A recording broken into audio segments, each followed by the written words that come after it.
और अब मैं तैयारी कर रही हूँ फ्राइड अनियन की। तो आजकल ना प्याज कितने ज़्यादा महंगे हैं ना, तो मैं ना असल में गई थी हनान की एकेडमी की फ़ी सबमिट करवाने के लिए। तो इस दफ़ा ना फ़ी भी लेट हो गई थी। तो मैं गई ना, तो रास्ते में इतनी ज़्यादा सब्जियों की रेड़ियाँ लगी हुई थी। तो वहाँ पे ना प्याज भी मुझे बड़ा रीज़नेबल प्राइस में मिल गया ना, 100 पर केजी। हालांकि यहाँ से मैं 200 इससे भी अबव प्राइस जाती थी तो उस तरह लेती थी। तो वहाँ पर मुझे 100 पर केजी मिला ना, तो फिर मैं ढेर सारा ही ले आई, 5 किलो ले आई। मैंने कहा चलो ये मैं इस्तेमाल करती रहूँगी, अभी सस्ता मिल रहा है तो ये इस्तेमाल करते हैं। और ना ला के ना फिर थोड़ा सा मैं ना इस तरह से गोल्डन करके भी रख लूँगी। ये मैं ना बिरयानी वगैरह बनाती हूँ ना, तो उसमें मैं इस्तेमाल करती हूँ। और रमज़ान में ना बाज़ औक़ात ऐसे होता है कि आपका दिल नहीं चाहता कि अफ्तारी के बाद आप कोई कुकिंग करें, खाना वगैरह बनाएं, और इस तरह से फिर बनी बनाई चीज़ें निकल आए ना। एक तो लहसुन अदरक की पेस्ट बनी बनाई निकल आए, और दूसरा ये प्याज गोल्डन किया हुआ पड़ा हो, तो फिर खाना पकाने में आपको पता है कितनी ज़्यादा आसानी हो जाती है ना। तो मैं इस वक्त ना वही सब चीज़ें आपके साथ शेयर कर रही हूँ जो कि आपकी ज़िंदगी को आसान बनाएंगी। तो आज ना मैं तकरीबन 1-1.5 किलो के करीब ना प्याज को गोल्डन करने लगी हूँ। 2 पार्ट्स में मैं करूँगी। अभी एक दफ़ा मैंने इसको गोल्डन करके निकाल लिया है, और अब बाकी का जो प्याज था ना उसको दोबारा से मैंने कढ़ाई में डाल दिया है। प्याज गोल्डन कर लेने के बाद ना मैंने फ़ौरन से इसको बिखेर के रख दिया था। मैंने कहा ये ना हो कि ये आपस में जुड़ जाए। तो प्याज को ना फ्राई होने में काफ़ी ज़्यादा टाइम लग जाता है। इसको फ्राई करते हुए ना आपको बड़ा सब्र का मुजाहिरा करना पड़ता है।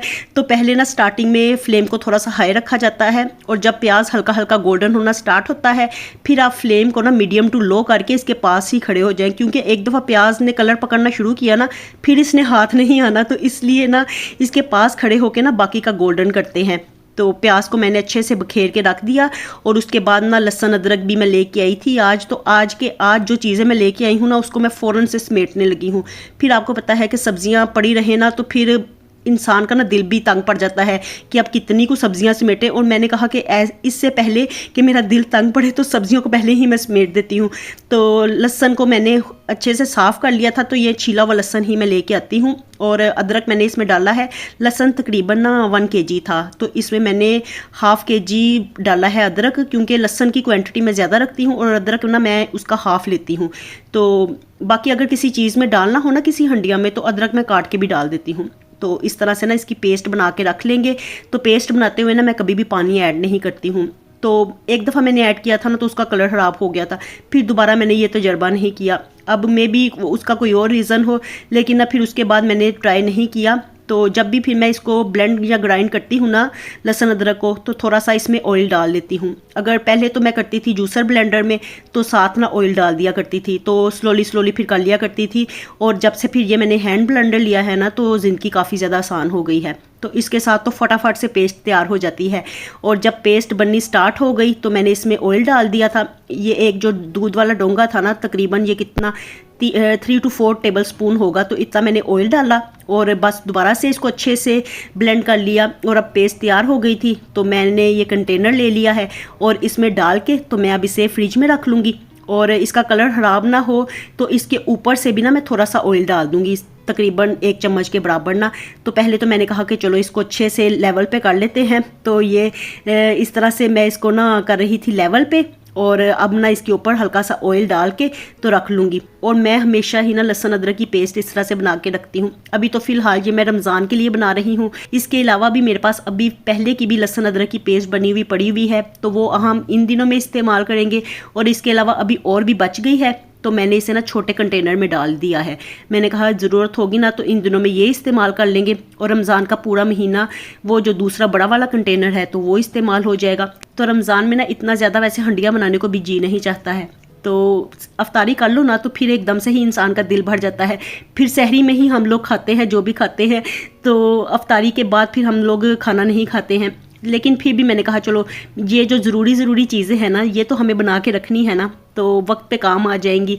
चलिए जी, ये देखिए यहाँ पे ये कंटेनर मैंने फिल कर लिए हैं। और अब इनको ना मैं सोच रही थी यहाँ पे खड़े होके ना कि ये जो बड़े वाला है इसको फ्रीज़र में रख दूँ, फिर मैंने कहा इसने ख़राब नहीं होना, इसको फ्रिज में ही रखती हूँ, आराम से निकल आएगा, नरम हुई हुई पेस्ट निकल आएगी, तो बाद में फिर ना मुझे मुश्किल नहीं होगी। और ये देखिए ये छोटा कंटेनर भी फिल हो गया है।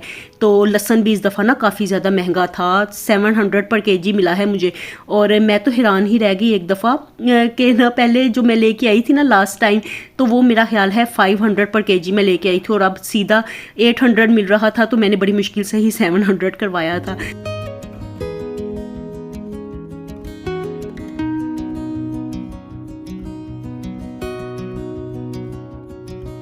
और मैं ना मुर्जा को यहाँ पे दे के गई थी मटर छीलने के लिए, तो वो यहाँ पे बैठ के ना टीवी देख रहा था।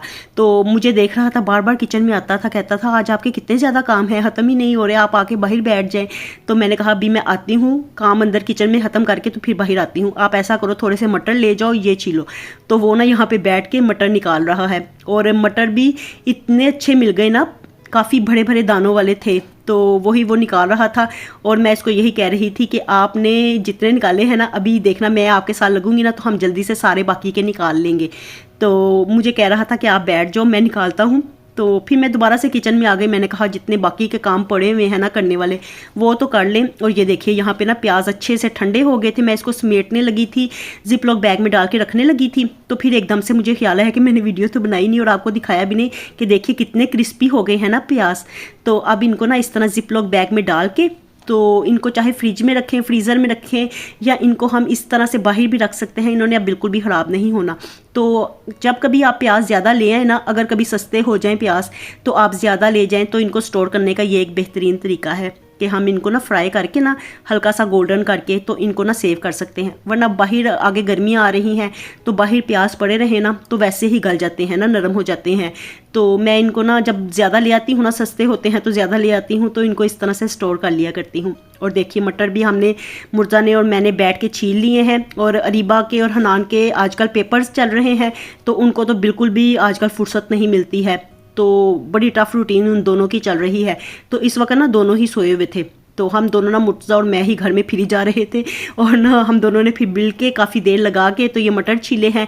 और उसके बाद मैंने कहा कि चलो इसको भी ना सेव कर लेते हैं। तो इस तरह से ना इसको जिप लॉक बैग में डाल के तो मैं फ्रीज़ कर दूँगी। ये भी रमज़ान में काफ़ी ज़्यादा काम आते हैं ना। मटर पुलाव कभी कभी खाने को दिल चाहता है कि जब कभी रोटी खाने को दिल ना चाहे तो हम लोग ना चावल बना लिया करते हैं, पुलाव वगैरह।